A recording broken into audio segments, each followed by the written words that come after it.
আজ বানাবো সোয়াবুড়ির কোপ্তা কারি। প্রথমে বেশ কিছুটা গরম জল বসিয়ে দিয়েছি, তাতে আমি বেশ কিছুটা সয়াবিন সেদ্ধ করে নামিয়ে নিলাম। নিয়ে এবার হাতে সাহায্যে চিপে চিপে আমি মিক্সিং জারে দিয়ে দেবো।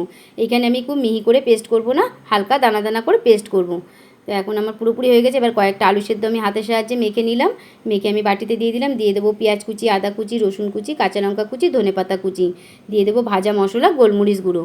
দিয়ে একটু ময়দা, পরিমাণ মতো একটু ময়দা দিয়ে হাতের সাহায্যে ভালো করে চটকে চটকে মেখে নেব।